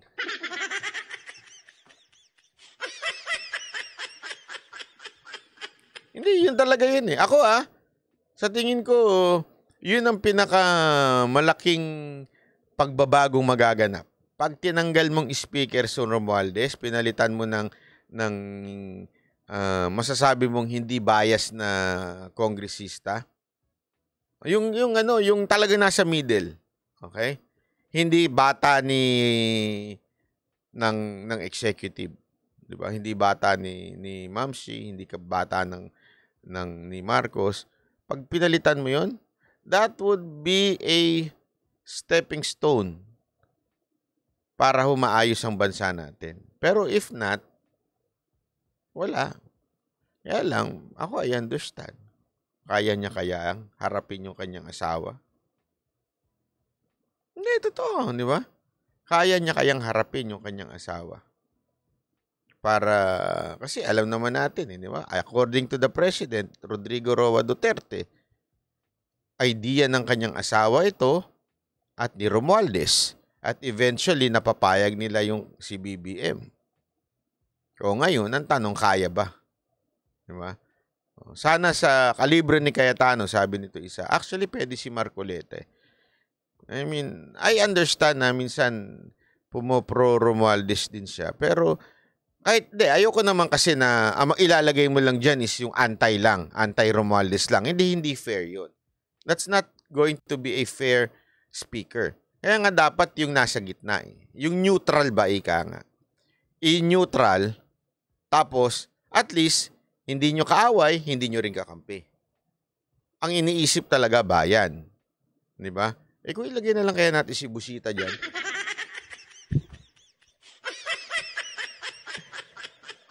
Tapos pagagalitan niya lahat, anti-pur kayo lahat! Huwag ganun banat bay. Pambira ka naman eh. Rider yun eh. Sige na nga. Joke lang.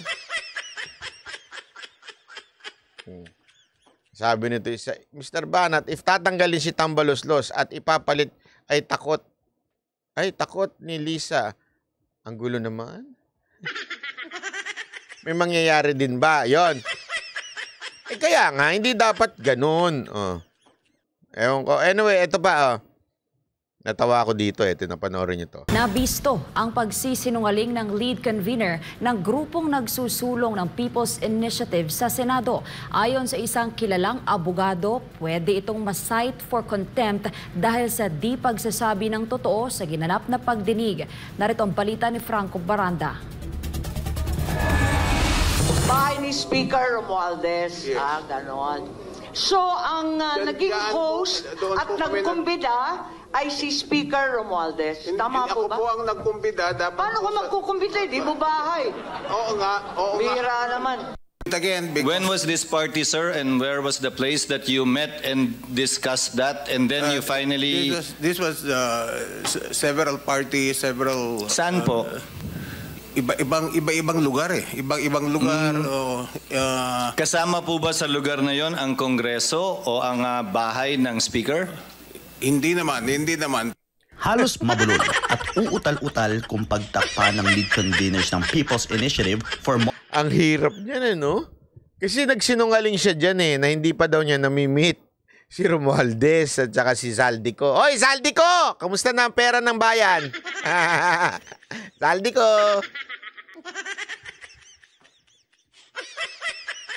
Kasi si Zaldico yung appropriation Siya ang dyan. Ako, kaya siya ang pagdating sa pera. Siya ang susi dyan. Deny siya ng deny, hindi daw niya na-meet. Tapos, tama-tama may nilabas na picture si Amy Marcos sa bahay na kasama yung si Romualdez sa si Zaldico. Iyak ta ito sabi ko. Wala ka pala yung mo, pirma-pirma mo na prinsipyo mo. Sinungaling! Modernization and Reform Action o PIRMA na si Noel Oñate ng questioning ng mga senador kung may kinalaman ba si House Speaker Martin Romualdez sa maanumalyang People's Initiative na naganap mismo sa pamamahay ni Romualdez. Hindi rin nakaligtas sa mga senador si dating Ako Bicol Party List Representative Alfredo Garbin. Isa pa ito. Ito pa, napakasinungaling din ito.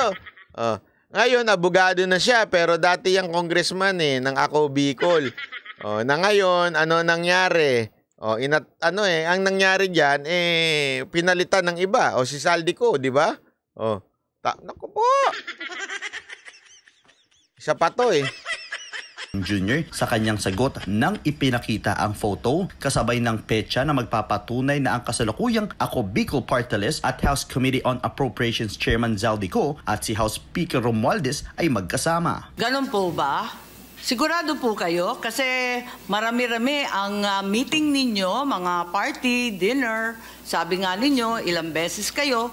Sigurado kayo wala si Speaker, wala si Congressman Zaldico sa anumang pagtitipon?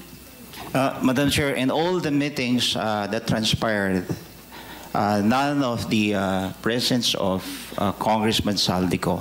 Sinungaling! Sinungaling!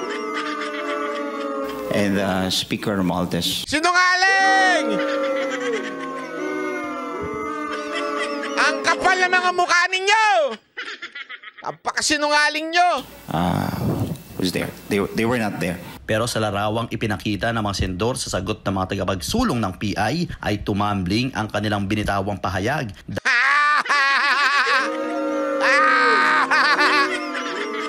Sinungaling!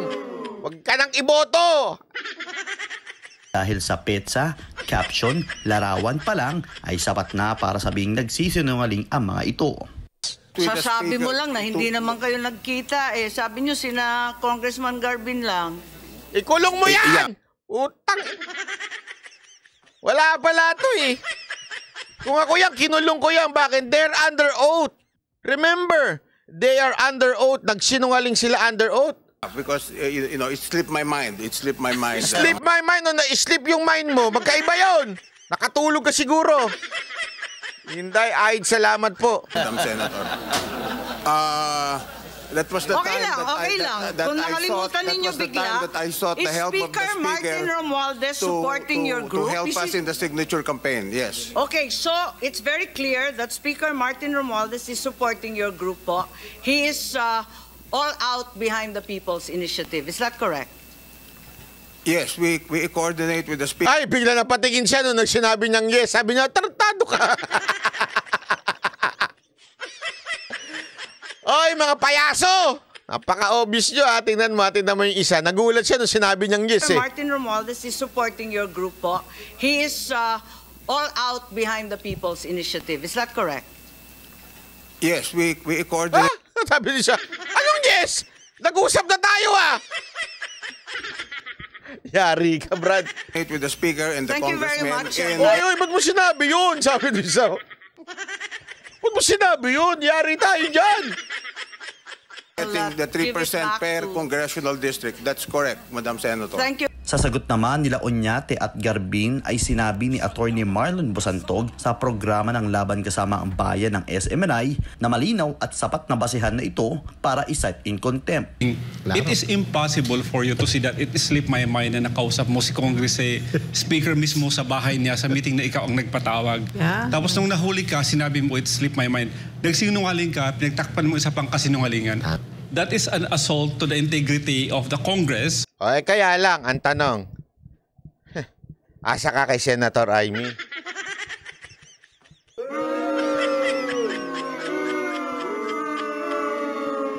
Wala. Sabi ko sa inyo, pakitang tao din eh. Senator Amy, wag puro daldal. Ikaw ang ano dyan eh, committee head. Magpapalusot na naman si Joey. Hay! Oy, Joey! Ano to? Committee head na siya, ha? Papalusot na naman. Pambira ka, oh. Papalusutan nyo na naman. Sasabihin nyo na naman, walang authority ang Senate. Ayan na, nandyan na sila. May authority pa i-contempt. Ba't di kinontempt ni Amy? Anong palusot? Sige nga. Eric Sabio, maraming salamat. Pangkape mo ba? Salamat po. Sige na, ano nang palusot mo, Joey? Pasok!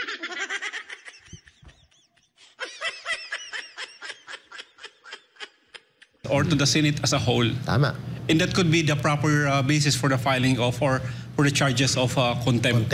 Nilinaw naman ni Bosantog na kung ito'y sinserong People's Initiative ay dapat hindi itinatago ng mga ito ang kanilang magandang hangarin at may malinaw na pagpapaunawa sa bawat Pilipino kung ano ang nilalaman ng isinusul. Sabi nito isa, it slip her mind na i-contempt ang mga witness. Your Honor. Pwede bang mag-apply na senador? Nag-apply na senador? Gusto ko mag-apply ng senador. Paano ba mag-apply ng senador? Ayoko nang may eleksyon, ha? Ayoko nang may eleksyon. Talo ako sa eleksyon, wala akong pera, eh. Pwede bang apply lang? O substitution? Isa-substitute ko to si Amy. Masyado madaldal, eh. Baka gusto niya mag-vlog na lang. Amy! Mag-vlog ka na lang. Ako na lang dyan. Palit na. Ako na.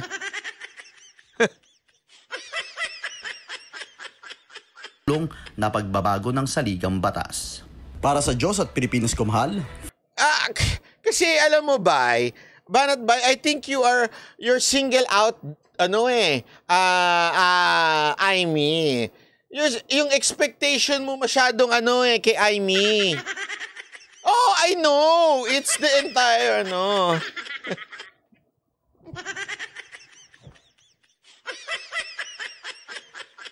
Ay, nako, Banat Bay. Kaya hindi ka na makakabalik doon.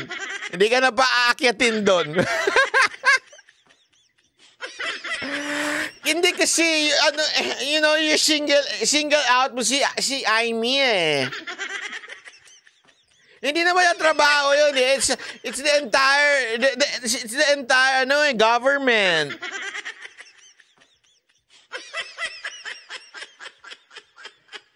Yung, alam mo yun, yung nakapatong na parang sasabihin ba, hindi naman kasi kami. Wala kaming ginagawa. Nakapatong na sa'yo, ha? Wala kaming ginagawa. Jack and Poy lang kami. Yan natawag na huli pero di kulong. Ay, naku po. Ban ka na, Banat Bay. Di ko naman na inaasahan. After that night, wala na. Alam mo, sa totoo lang, medyo nagtitimpi talaga ako nung time na yun. Kasi, siyempre, hindi naman po ako katulad ng ibang bastos, di ba, na ikaw na nga yung dumalaw doon, ikaw pa yung medyo,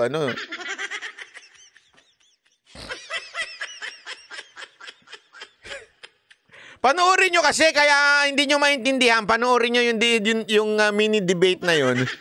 Makikita nyo. Ayan yung link sa taas, oh.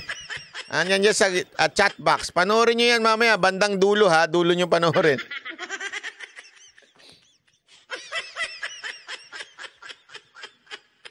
Ito ba? Ay, nako.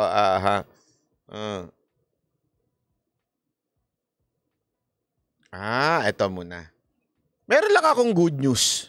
Okay lang ba? Kasi napanood ko to, alam mo, gusto ko lang, alam mo, ang dami nating pinag-uusapang mga bad politician. Meron kasi akong sinusubaybayan. Ngayon meron akong isang sinusubaybayan na politiko na I think merong may hope tayo dito. Ako na-interview ko na ito, pero wala akong relationship in a way dito sa tao na ito Again, hindi ko ito kadikit, hindi ko ito kabasketbolan, hindi ko ito kainuman, wala. Hindi ko ito. Actually, there was even a time na binanatan ko din to kasi may nakita ako hindi magandang sinabi niya. Pero alam mo, nung pinanonood ko tong taon to, sabi ko may future tong batan to. Sana ito yung nakikita kong Isko Junior. Sana tumuloy-tuloy ito. Panoorin nyo to? Launching po ngayon, unang araw ng pamahagi po natin ng ating tinatawag na Go Bag. Ano ba yan? Kayo nang gugulat. Ayan, andyan po ang ating mga emergency Go Bag. At alam nyo naman po, sa lungsod ng Pasig, gusto po natin ang serbisyo natin para sa lahat. Siyempre, inuuna natin yung mga mas nangangailangan, inuuna natin yung mahihirap. Alam mo, meron lang ako sa yung payo, Mayor Vico Soto. Huwag kang pumasok sa politika, Kasi you can be a public servant without entering to politics. Forget about your party mates muna. Just do good. Kasi alam mo, ang ganda ng mga ginagawa mo nung yung pinanonood ko yung video ng Pasig, ano ba yun? Nakalimutan ko tuloy. Pinaalam ko pa naman. Yung channel na yon, ang ganda ng mga ginagawa mo. And the way you speak, it's so sincere. Actually, nakakainggit pa. Alam mo, nakakainggit na magkaroon ng mga ganitong mayor. Sana ganun yung mayor namin. Alam mo yung ganun pakiramdam? Kasi iilan na lang po talaga yung mga ganyang mayor na talagang may malasakit sa city nila. At hindi kumikiling yung serbisyo kung ikaw ba kaalyado o hindi kaalyado. Yun ang kinagandahan dito kay Vico. May mga serbisyo, programa tayo, pero hanggat kaya, gaya ng sinimulan natin noong 2019 sa Pamaskong Handog, ayaw na natin na dinadaan sa political leader o pag malapit na grupo, mas nauuna o mas maraming natatanggap. Pantay-pantay ang tingin natin sa bawat isang Pasigenyo. Ganyan po ang tatak ng serbisyo natin sa lungsod ng Pasig. Ganun din po. Ganito din po ang gagawin natin sa Go Bag. Di ba? Yan. Ganyan ang gagawin natin sa Go Bag. Lahat ng pamilya Pasigenyo ay mabibigyan po nito. Lahat po kasama. Ma'am, ano pong nilalaman ng hawak ninyong Go Bag? Ano po bang book? Una, yung bag pa lang, maganda na yan. Ano pa po ba yung mga laman niyan?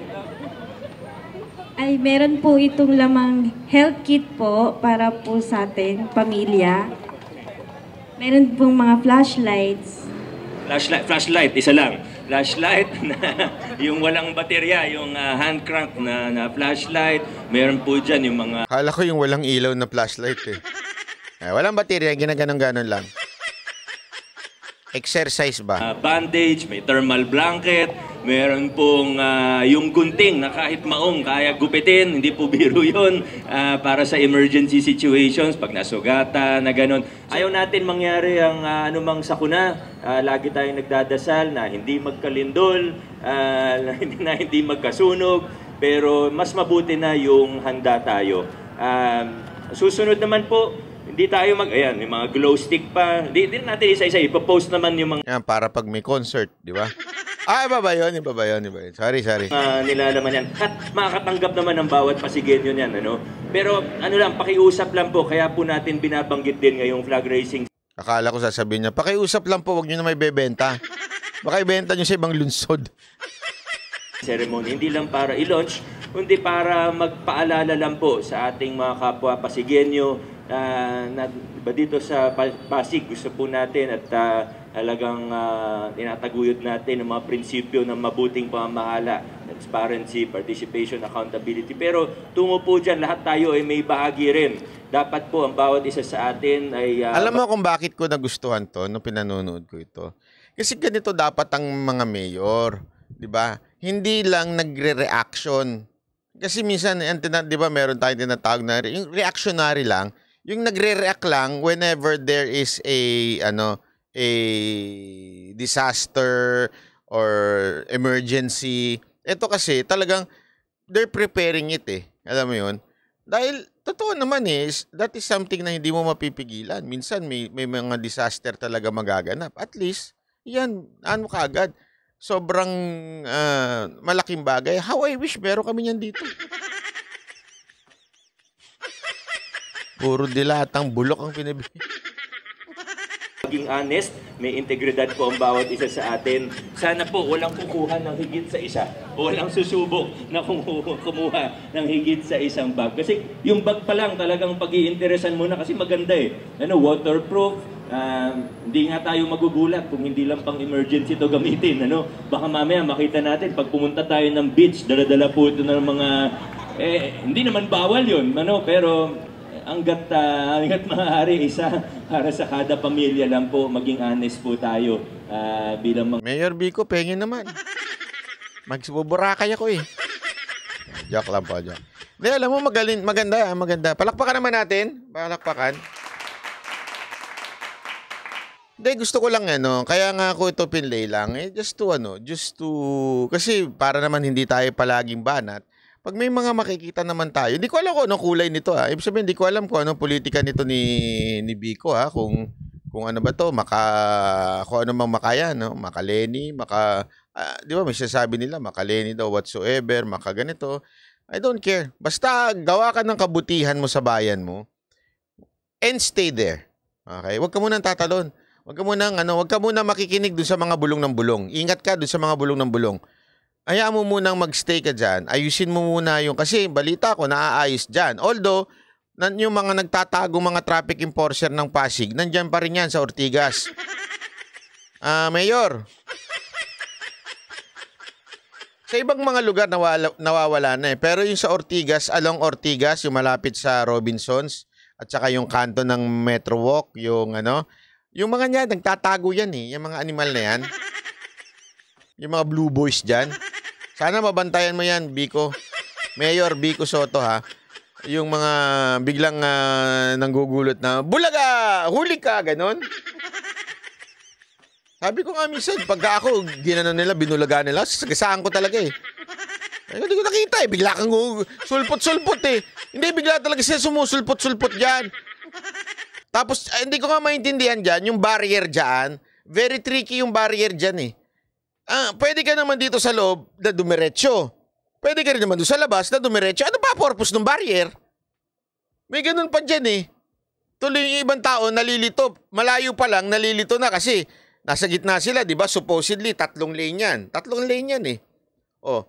Ano ba yung kakaliwa? Di ba? Yung extreme left. Ano yung nasa gitna tsaka nandito? Yung nasa gitna, pwedeng kumaliwa, pwedeng dumiretso. Bakit may barrier? Kasi yung nasa kaliwa, hindi ka pwedeng kumaliwa. Obvious naman. Diba, kasalanan nila yun. Kaya ang tuloy, nangyayari, yung mga nasa gitna na alam nila dediretso sila, lilipat pa sila ngayon sa kanan. Nagkakaroon tuloy na minsan ng aberya kasi yung paglipat niya sa kanan. Kasi baka mamaya mahuli siya. Tapos, pag medyo huli ka na sa paglipat sa kanan, huhulihin ka na, bigla ka nang gugulatin ng mga blue boys. Panghuli daw yung barrier. Oo nga, panghuli nga. Gumagano nga yun eh. Bulaga!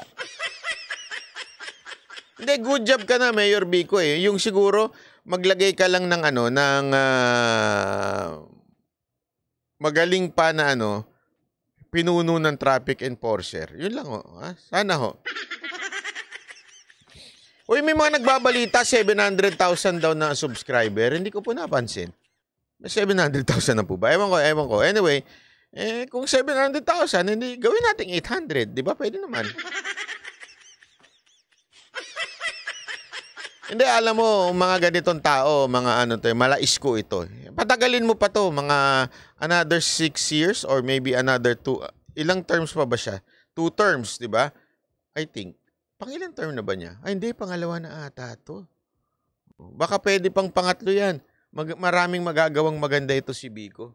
marami hong naaayos to. Kasi alam mo, wag din naman po natin kagad. Kasi minsan, expect kagad tayo na matindi. Antindi ng niyan, nung nakarang administrasyon dyan, naku po. Yung si ganun ng buhok. Walang asenso yung, hindi, ako, seriously speaking, walang asenso Pasig noon, nung nandun kayo ganun ng buhok. Yung pangalan nung lintik na mayor na yon. Ang dami pang bulong-bulungan doon sa City Hall noon eh. Pero noon nang ganyan si Biko, talaga marami nagsabi na yan ba yan? Si Yush. Grabe ka naman, Diego Latigo. Ipapahamak mo na, dadagdagan mo na naman kaaway ko. Dami mo na nga kaaway.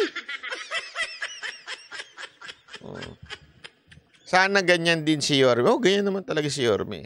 Ay, nako. Anyway, yun. Okay na. Maraming salamat. Palakpakan!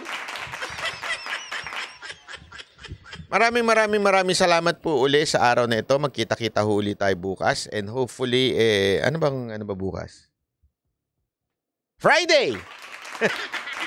Friday na kagad. Ang bilis! Isang araw lang Sunday. Ngayong Friday na. Sana po sa mga nakakapanood dito, i-share nyo. Lagi nyo lang tatandaan. Ito, meron lang malupit na nasasabihin sa inyo. Bago kayo umalis, huwag muna kayo umalis. Huwag muna, easy. Diyan lang. Bago muna kayo umalis, meron akong sasabihin sa inyo. Habang ako po ay nabubuhay pa, paki-share yung video. Kasi, hindi ako nagdadrama. Kasi ang dami nagsasabi, nagdadrama ka lang, banat ba? Gago ba kayo? Hindi mo dinadrama yun. Kasi maraming repercussion yun eh. Kung ako nasa ibang bansa, pwede ko i-drama yun, di ba? Pwede kong sabihin na ganito. Pero kung ikaw ay nandito sa Pilipinas, idadrama mo yung mga ganung bagay, hindi mo dinadrama yan. Kaya nga, ako kasi hindi ako nagdadrama, it's a reality of life. Ulit-ulitin ko, hindi po ako when I look at life, I look at it for eternity. Ibig sabihin, hindi pala for eternity, future, I mean. Tinitingnan ko kasi yung future. Hindi lang yung sa ngayon. I don't look at it ngayon lang, ito lang. Hindi. Alam mo, mabubuhay ka. Ito, isipin nyo to hanggang 25 years old, nag-aral ka. Actually, iba hanggang 20 years old lang. Iba hanggang 25. After 25, another how many years? 40 years? Or 50 years of working? Di ba? 50 years of working. After the 50 years of working, baldado ka na. Medyo mahina ka na. Diyan ka na lang sa bahay mo. Retire ka na lang. Kukuya-kuya-kuya ka dyan. Nood ng Netflix. After nun, mga 10 taon ka na lang mag-e-enjoy. Tapos kukunin ka na ni Lord. Tama, mali. Di ba? Yun ang totoo eh. Kukunin ka na ni Lord. That's a fact. That's a fact na sinusubukang iwasan ng tao. Sinusubukang na yung ibang tao ayaw pag-usapan yan. Marami nga nagsasabi sa akin na huwag nang pag-usapan yung mga ganyan. Napaka-very depressing naman yan. O ganyan, nakakatakot yung mga ganyang usapin, yung mga mamatay. Hindi ko nakakatakot. Nakakatakot kung hindi mo alam kung saan ka pupunta. Pero kung alam mo kung saan ka pupunta at alam mo kung sino kasama mo, bakit ka matatakot? Di ba ang saya nun? If you have experienced the joy of being with God habang ikaw ay nandito sa lupa, hindi mo ipagpapalit yan sa kahit anumang joy. Kaya nga, kung dito pa lang, hindi mo pa ma-experience yung joy na yun to be with God, alam mo yun, it's not something, religious thing. No, it's not. Remember, anong pinagkaiba mo sa aso? Ikaw may soul ka. You have a spirit. Kaya nga ganyan ka mag-isip eh. Kaya nga ganyan yung damdamin mo eh. Kaya nga ito yung nararamdaman mo pag may ginagawa kang mali. It's because you have a soul and a spirit. The question is, yung spirit mo ba buhay o patay? Yun eh. Anong ibig mo sabihin banat ba na buhay o patay? Remember, because of our sin, namatay po ito. Ibig sabihin, tayo ay patay. If we only accepted Christ as our Savior, that's the only time na mabubuhay yan. That's the very essence of John 3:3, di ba? Yun eh. Born from above. So, huwag tayong matakot. Huwag tayong matakot pag pinag-uusapan natin yung eternity. Ang importante lang, gawin natin yung tama. Gawin natin yung will ni Lord. Gawin natin yung gusto niya. Kung nagkamali ka, bawi ka. Ganun naman eh. Hindi ko naman sinasabing perfecto eh. Pwede ka magkamali. Sino man taong hindi nagkakamali. Pero bawi ka, di ba? Tapos, tuloy-tuloy lang. And kung sa tingin ng Lord, panahon mo nang umuwi sa Kanya, go. Uwi ka na. Iba naman ang gagawa nung pinapatrabaho niya. Ikaw, mag-i-enjoy na kayo. Magkasama kayo ng Panginoon. That's the essence of prayer. Prayer is like a glimpse of eternity in heaven. Kaya dito ko kayo iiwan. Ang ganda ho kasi na sinabi ni Pastor Bong tungkol dito yung sa prayer. Sana ho alam mo yun, ako hindi po ako yung, again, hindi po ako, lagi nga ako tinatanong ni Mocha, sabi niya, how's your prayer life? Ginaganon ako ni Mocha. How's your relationship with God? Hindi po ako yung tipo ng 3 oras na nanalangin, nagka-quiet time ng 1 oras, 2 oras, hindi po. Pero pagising ko, I see to it that habang nagkakape po, before ko basahin ng todo-todo yung mga nagme-message sa akin at saka yung social media, I tried my best to talk to the Lord. Listen to music, search my soul, and, communicate with God. Lord, it's another day of stress, pero nasa tama pa ba ako? Yun ang tanong ko lagi. Lagi kong inano yan pag sa umaga. Then I listen to some preaching. So, at least, maitama mo yung mga, mga nadidiskaril mong, kasi alam nyo, life on earth is very, very, stressful.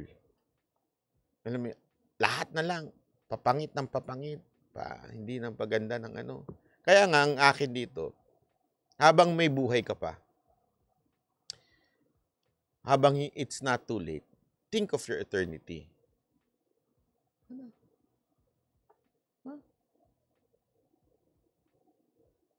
Bakit nag-stop? Anyway, recording na po to So maraming salamat po. Kita-kita ho uli bukas. Iwanan ko lang po kayo nito sa mga nasa recording. Pero yung live ko naputol na. Pasok. Ang panalangin, yan ang nagpapakita kung anong kalalagayan ng ating spiritual na pamumuhay. Pag tinatamad-tamad tayo sa panalangin, maaring may sakit kung Christian ka, maaring may hindi magandang lakarin sa iyong buhay, o kaya naman talagang wala kang relasyon sa Panginoon Diyos. Kasi ang tatay, may relasyon na maayos sa tatay, ang anak, gustong-gusto niyang kausap ang tatay niya. Kahit anong relationship, walang lalagong relationship nang walang pag-uusap. Ganon din sa bagay ng Diyos. If you want to experience God's love, doon nasusukat yun. Sa prayer time lang natin, makikita na natin, nai-enjoy ba natin yung ating prayer time.